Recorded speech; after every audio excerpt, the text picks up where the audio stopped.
Hi, இன்றைக்கி நம்ம பேச போகிற டாபிக் குவாய்ட் வர்சஸ் குவைட். இது நிறைய பேருக்குமே இந்த பிரச்சனை இருக்குது.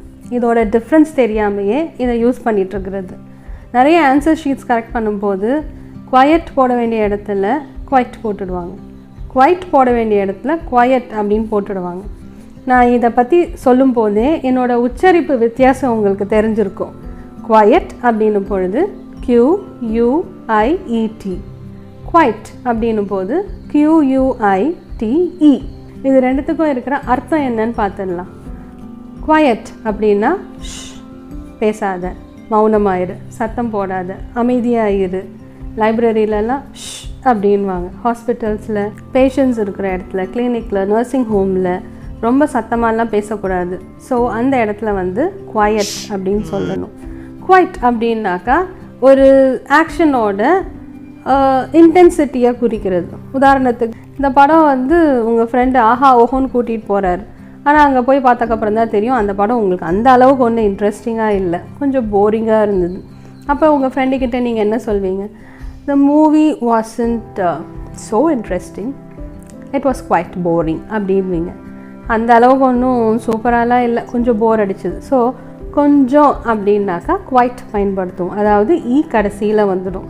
டீச்சர்ஸ் பாடம் எடுக்கிறாங்க அப்படின்னாக்கா அவங்க ஆரம்பத்துலேயே சொல்லிவிடுவாங்க, ரொம்ப கேர்ஃபுல்லாக கவனிக்கணும், இல்லைன்னா இது உங்களுக்கு புரியாது, அப்புறம் என்னை கேட்காதீங்க அப்படின்டுவாங்க. This lesson is quite confusing, you have to be attentive.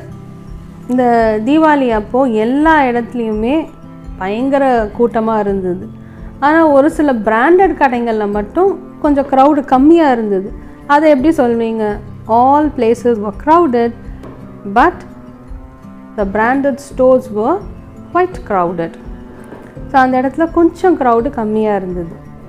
Level இல்லைன்னா இன்டென்சிட்டி, எந்த அளவுக்கு அப்படின்னு சொல்லும் பொழுது தான் குவைட் அப்படின்னு சொல்லுவோம். ஸோ அந்த எந்த அளவுக்கு அப்படின்னா அதீத அளவு கிடையாது, கொஞ்சம்.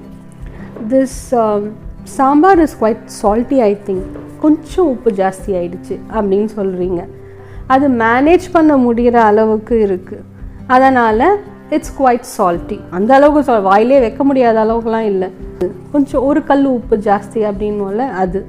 அப்போது அந்த நேரத்தில் நீங்கள் இட்ஸ் குவைட் சால்ட்டி அப்படின்னு சொல்லலாம். ஸோ ரொம்ப அதீத அளவு சொல்லாத, இருந்தது ஆனால் அந்த அளவுக்கு இல்லை, கொஞ்சமாக இருந்தது அப்படின்னு சொல்கிறதுக்கு தான் QUITE.